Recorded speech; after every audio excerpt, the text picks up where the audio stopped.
Hello everyone. दोस्तों हम पढ़ रहे हैं उपन्यास और ये उपन्यास है धरती धन न अपना। जगदीश चंद्र का ये उपन्यास है। ठीक है, इसको हम पढ़ रहे हैं। इसका पहला पार्ट हमने कवर कर लिया है जिसमें इसके प्रमुख पात्र, प्रमुख इसके जो प्रकाशन वर्ष है, ठीक है, वो कवर कर लिया है हमने। इसकी प्रमुख विशेषताएं, समस्याएं कौन कौन सी इस उपन्यास में, तो ये हमने कर लिया है। इससे पहले हमने 3 और उपन्यास पढ़ लिए। एक तो तमस हमने कवर कर लिया है, शेखर एक जीवनी और आपका बंटी। ये आपका यूजीसी की जो यूनिट 6 है, यूजीसी नेट की जो यूनिट 6 है, उसमें आपको ये उपन्यास लगे हुए। तो शुरू करते हैं आज के सेशन को। यहाँ तक हमने पढ़ लिया था पहले पार्ट में।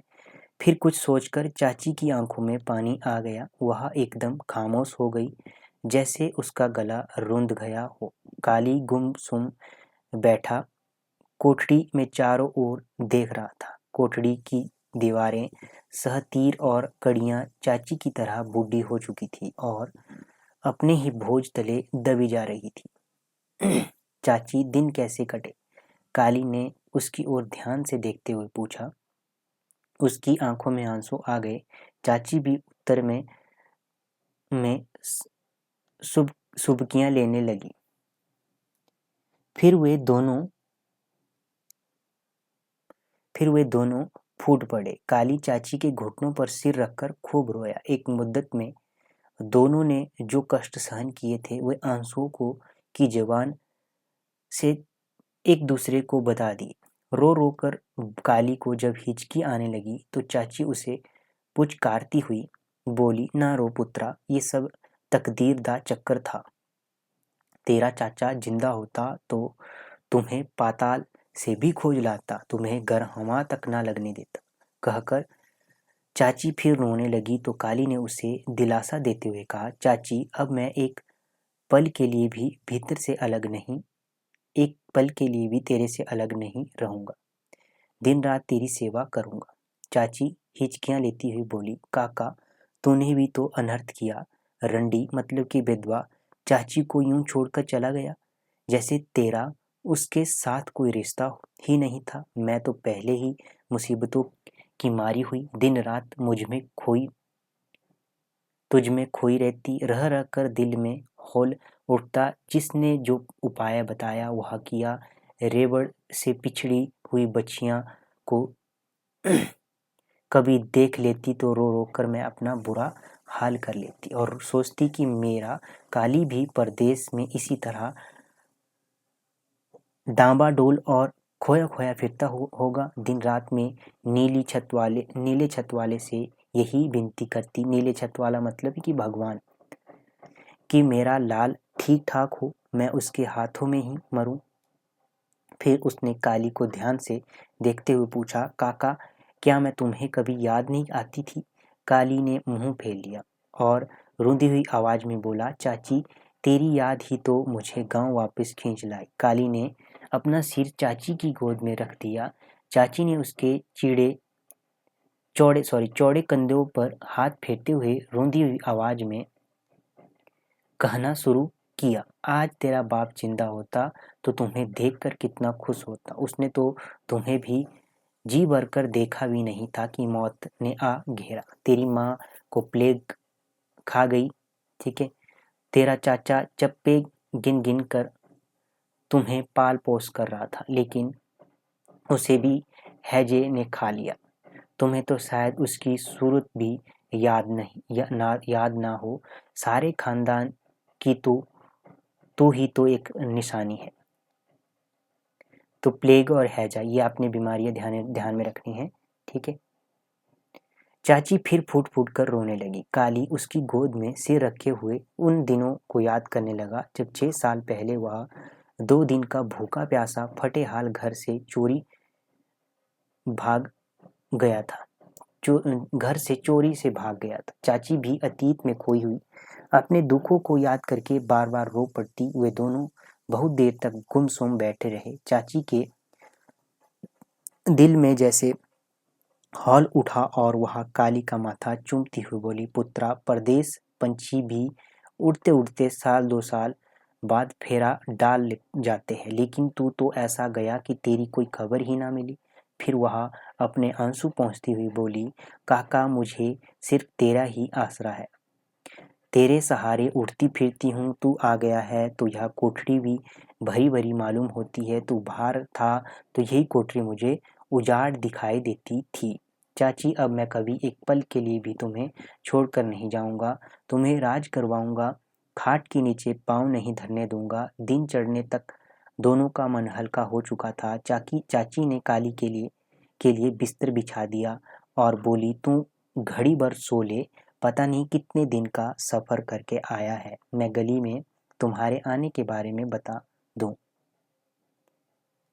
चाची गली में आ गई, परंतु उल्टे पैरों ही पलट आई और काली की खाट के पायते बैठती हुई बोली, काका मैं सोच रही हूँ कि इस तरह बताने की बजाय गली में चुटकी चुटकी शक्कर बांट दूं तो सबको अपने आप ही पता चल जाएगा और फिर तुम्हारी वापसी की तो मुझे तुम्हारे ब्याह से भी ज़्यादा खुशी है। तेरी क्या मर्जी है चाची, जो जी में आए तू कर, तुम्हारी मर्जी ही मेरी मर्जी है, कहकर काली ने करवट बदल ली। चाची फिर भी चारपाई पर बैठी रही तो काली आश्चर्य में पड़ गया। उसे अकस्मात ही जैसे कुछ याद आया। वह जल्दी से उठा और अपने ट्रंक का ताला खोलकर कपड़ों की तह से उसने बहुत से नोट निकाले और चाची की ओर बढ़ाता हुआ बोला, लो चाहे शक्कर की बोरी ले आओ।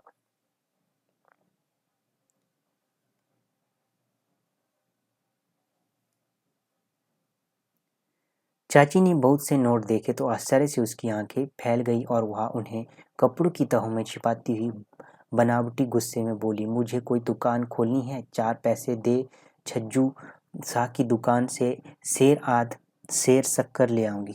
किसकी दुकान से? छज्जू शाह की दुकान से शेर। ठीक है, ये भी आपने ध्यान में रखना है। शक्कर लाऊं। काली ने 10 रुपए का नोट चाची के हाथ में थमा दिया। वह ऊंची आवाज में बोली, यह क्या, तू मुझे टूटे पैसे दे? मतलब 10 रुपए दिए फिर भी वो टूटे पैसे मांगे।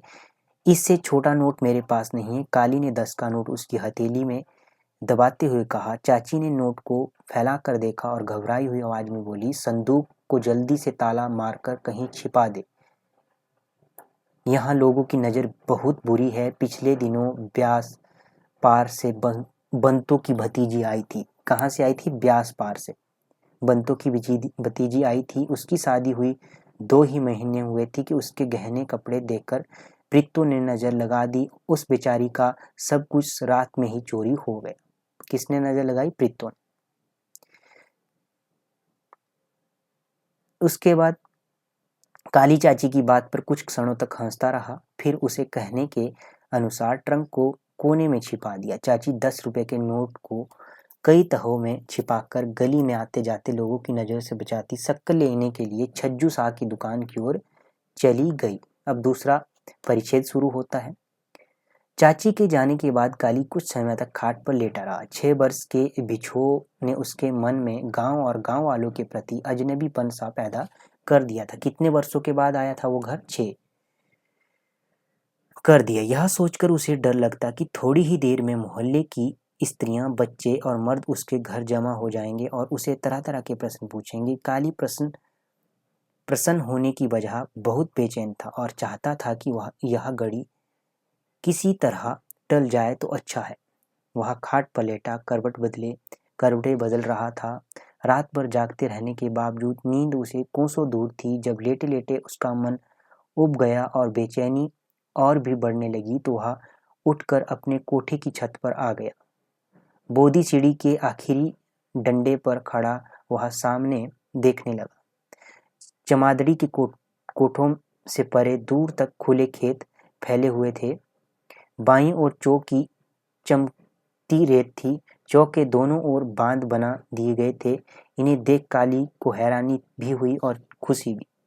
चमादड़ी के पास ही चौक के परले किनारे पर बड़े बड़े पेड़ों से घिरा हुआ तकिया मतलब चौपाल था। दाईं ओर मंदिर और महाजनों के मकान और चौबारे थे। उनसे परे स्कूल और नंबरदारों के मकान और हवेलियां थी। पश्चिम में गोपियों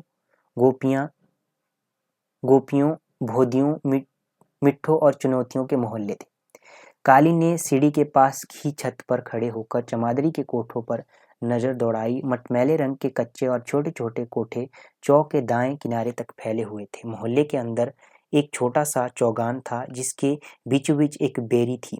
चमादड़ी में से एक ही लंबी और तंग गली थी जो सारे मोहल्ले में कहीं सीधी और कहीं बल खाकर घूम जाती थी। उसमें से केवल एक छोटी सी गली निकलती थी जो बाबे फत्तू, ताए, बसंते इत्यादि के घरों के सामने से होकर चौ में जा निकलती थी। मोहल्ले के बाहर गोबर और कूड़े के ढेर थे। एक दो छोटे छोटे छप्पड़ भी जिनका पानी मई की धूप से खुश्क हो चुका था।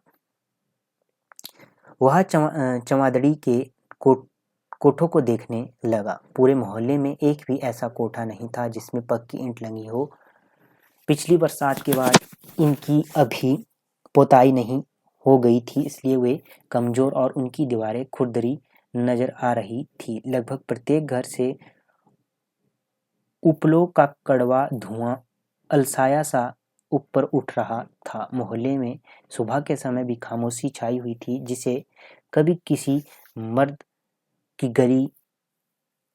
गाली, किसी औरत की चीखती हुई आवाज या किसी बच्चे की आह पुकार तोड़ देती थी। काली को गली में चाची बधाई की आवाज सुनाई देने लगी। वह नीचे उतर आया। वह यह सोचकर उसका दिल कांपने लगा कि अगले ही क्षण मोहल्ले की स्त्रियां और बच्चे धावा बोलकर उसके कोठे में घुस आएंगे। उसकी समझ में नहीं आ रहा था कि लोगों के आने पर वह उनसे कैसे और क्या बातें करे। गली में चाची बधाइयों की आवाज प्रति क्षण निकट आ रही थी और काली की बेचैनी बढ़ती जा रही थी।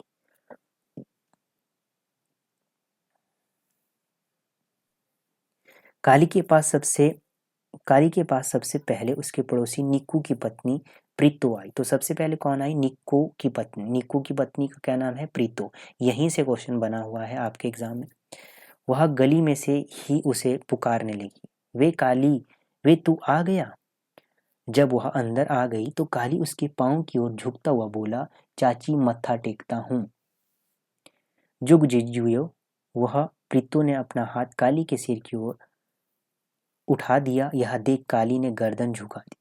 काली सीधा खड़ा हो गया तो प्रीतो ने उसे भरपूर नजरों से देखा।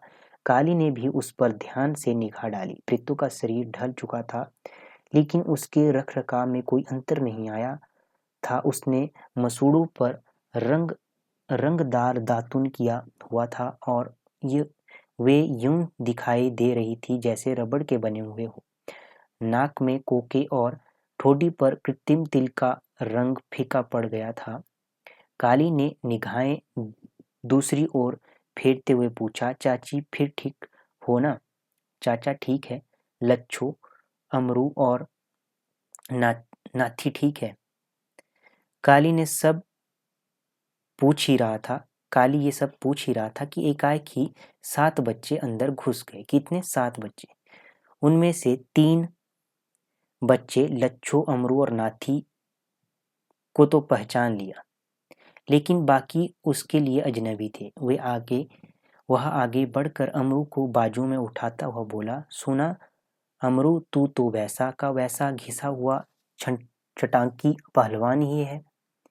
फिर उसने लच्छो की ओर देखते हुए कहा, लच्छो क्या हाल है? तू तो बहुत बड़ी हो गई है। लच्छो ने मुस्कुराते और शर्माते हुए मुंह दूसरी ओर फेर लिया। चाचा तू काम पर गया होगा। काली ने प्रीतो की ओर देखते हुए पूछा। नहीं, काम पर वह कहाँ जाता है? वह तो चौधरी है। चौधरी पंचायत में बैठता है। तकिए से उठा तो शाह की दुकान पर जा बैठा, वहां से उठा तो किसी और के थड़े पर धरना दे दिया। प्रीतो ने नफरत से कहा, क्या उसने अफीम छोड़ दी है? कहाँ, अब तो वह पोस्त भी पीने लगा है। अब पोस्त क्या होती है कमेंट बॉक्स में मुझे आप बताएंगे। पोस्त भी पीने लगा है। वह साल भर डेरे वाले महंत के पास रहा, वहां से पोस्त पीना सीख आया है, प्रीतो ने उत्तर दिया। काली ने छोटे छोटे बच्चों पर निगाह डाल प्रीतो की ओर देखा तो वह हंसती हुई बोली, ये सारी फौज मेरी ही है। घर से बाहर निकलती हूँ तो मोए लश्कर बनकर मेरे पीछे पीछे आ जाते हैं। इतनी देर में जीतू और उसकी माँ निहाली आ गई। काली निहाली के पाँव की ओर झुकता हुआ बोला, ताई मत्था टेकता हूँ।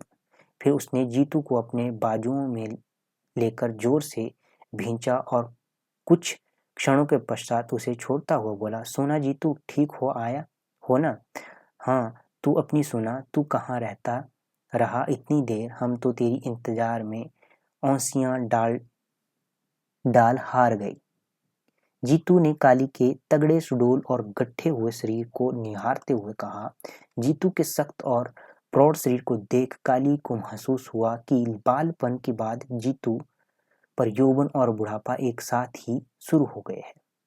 प्रीतो काली की ओर प्रशंसा भरी नजरों से देखती हुई जीतू से बोली, जीतू तू भी शहर को चला जा, काली की तरह मोटा ताजा होकर वापस आ जाना।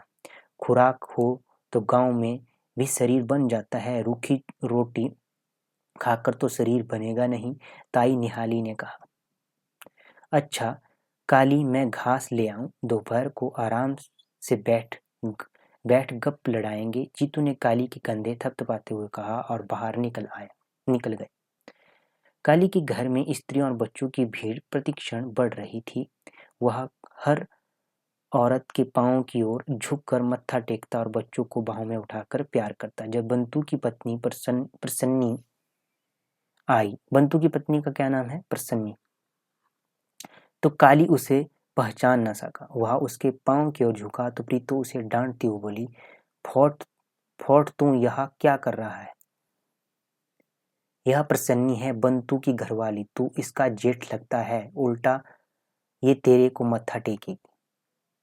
यह सुन काली लज्जित सा हो गया और प्रसन्नी ने दबी दबी हंसी के साथ छोटा सा घूंघट निकाल लिया। काली औरतों के मैले कुचैले फटे पुराने कपड़ों और नाक सुड़काते नंग धड़ंग बच्चों को देखता हुआ सोचने लगा कि वह किस दुनिया में आ गया है। कई औरतों और बच्चों की पलकें गुलाबी थी और उन पर एक भी बाल नहीं था। उसने निरंतर पानी बह रहा था। उनके शरीर और कपड़ों से पसीने की ऐसी दुर्गंध आ रही थी जिससे काली अपना परिचय खो चुका था। बच्चे चकित होकर काली को देख रहे थे। जब वह किसी को पुचकारता तो वह शर्माकर अपनी माँ की टांगों से लिपट जाता। कोई बुजुर्ग औरत उसे प्यार से कहती, जा बेटा, यह तेरा ताया है। काली ने ये शब्द इतनी बार सुने कि उसे विश्वास सा होने लगा कि इस मोहल्ले में उसके सिवा सबका ब्याह हो चुका है। चाची प्रतापी शक्कर बांटकर वापस घर पहुंची तो एक बार फिर चाची बधाइयाँ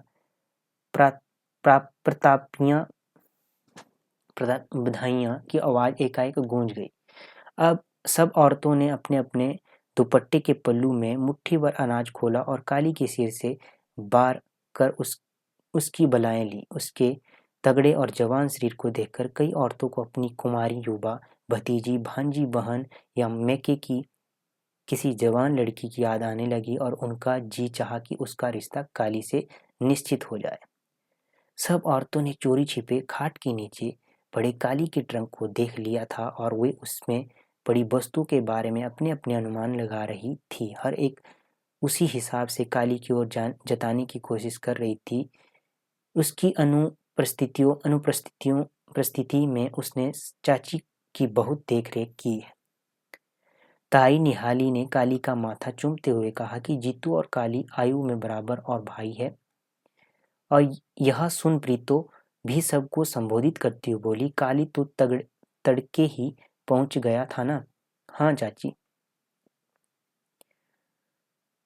तुम्हारी आवाज सुनकर मैं सोच में पड़ गई कि भाभी के साथ कौन बातें कर रहा है। जब मैंने तेरे चाचे की खाट मतलब चारपाई की ओर झांका तो वह खाली थी और तड़के मतलब सवेरे ही, सुबह ही। मैंने समझा लिया कि भाभी का हाल चाल और कामकाज पूछने गया होगा।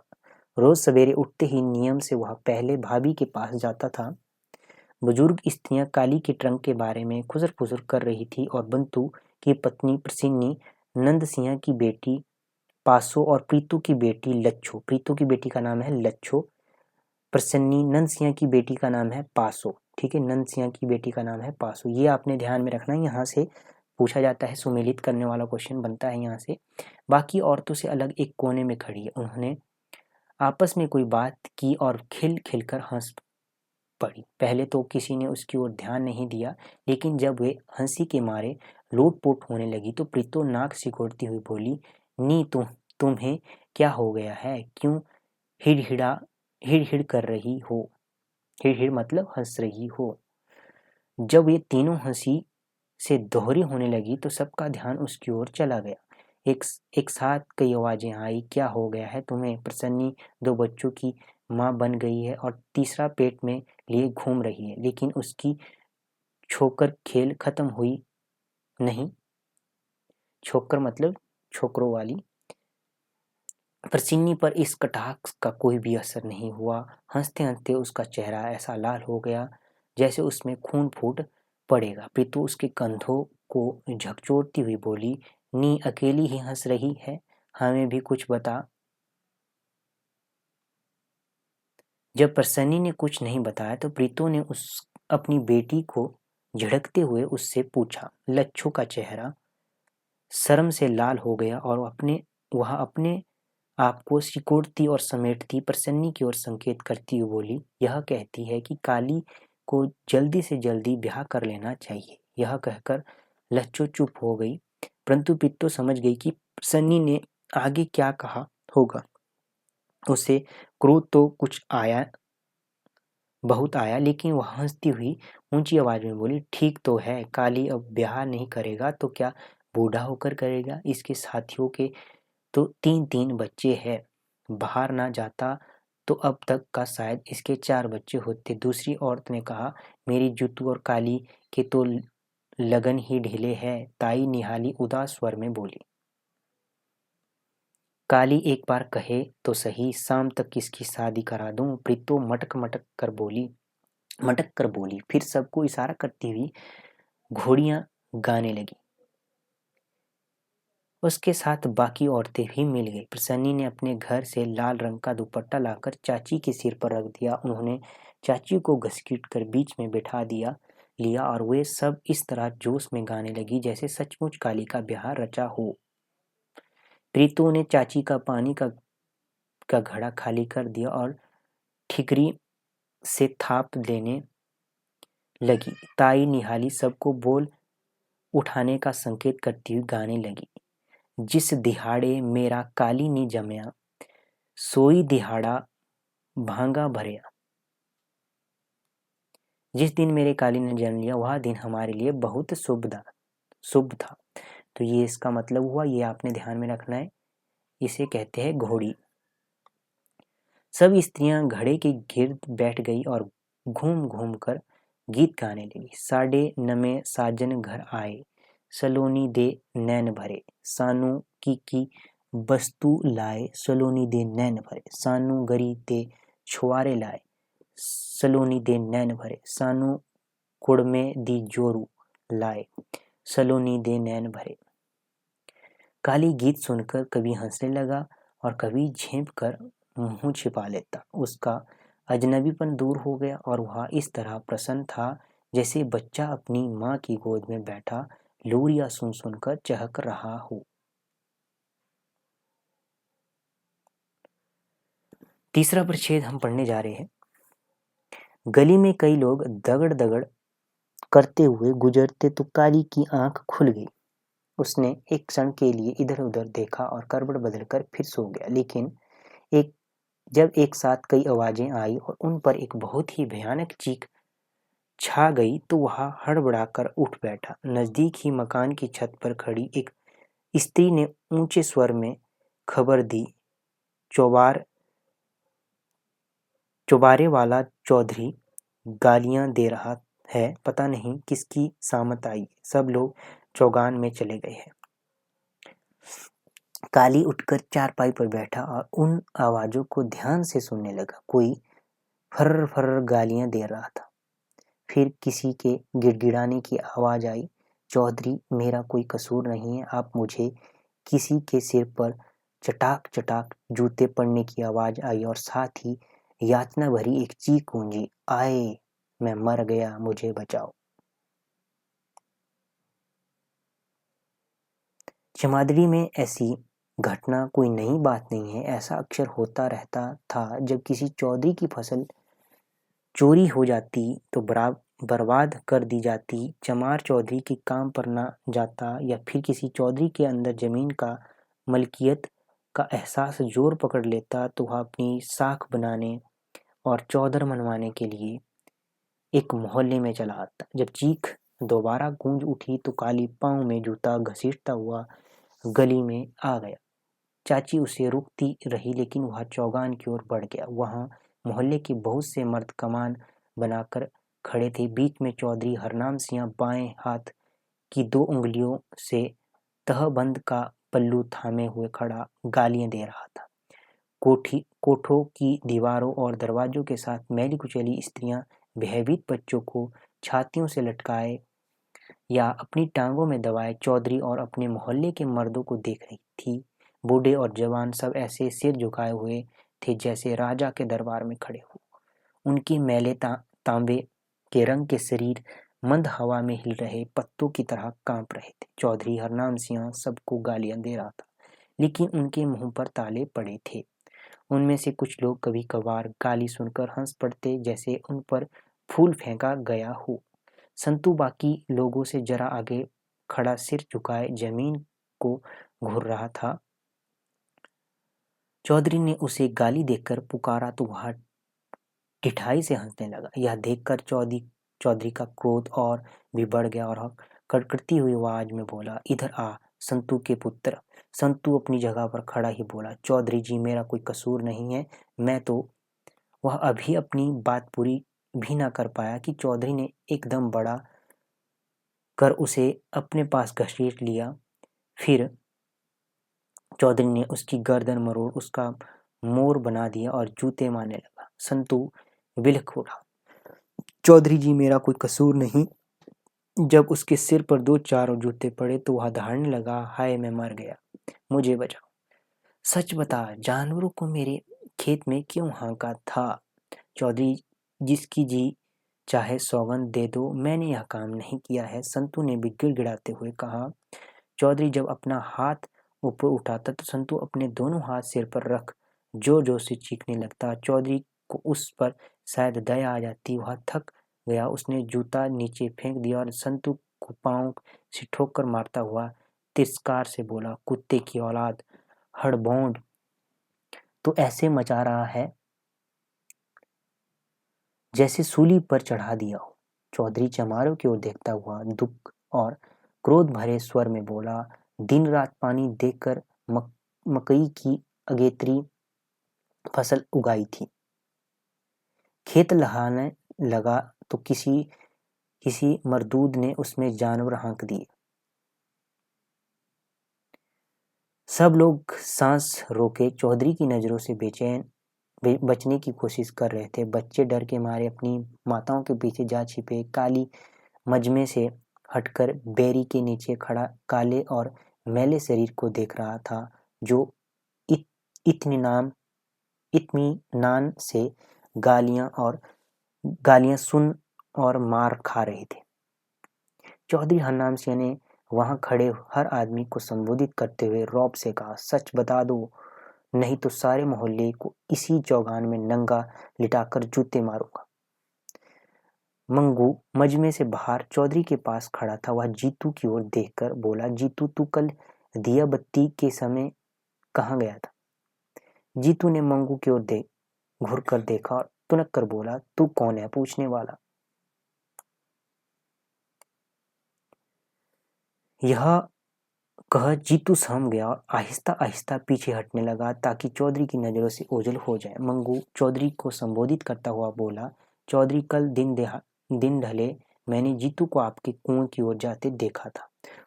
उस समय इसके हाथ में लाठी भी थी। यह सुन चौधरी ने मजमे में खड़े हर आदमी पर नजर दौड़ते हुए पूछा, कहाँ है जीतू? फिर उसे देख चौधरी क्रुद्ध स्वर में बोला, इधर आ जीतू के बच्चे। जीतू घृणा और क्रोध में मंगू को देखता हुआ चौधरी की ओर बढ़ गया और उसके सामने जा खड़ा हुआ।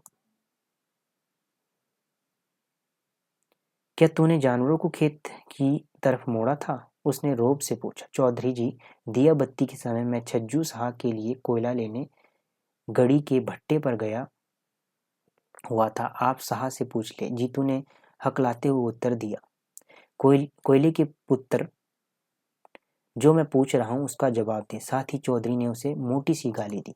तो यहीं तक पढ़ते हैं, बाकी नेक्स्ट सेशन में पढ़ेंगे। धन्यवाद दोस्तों।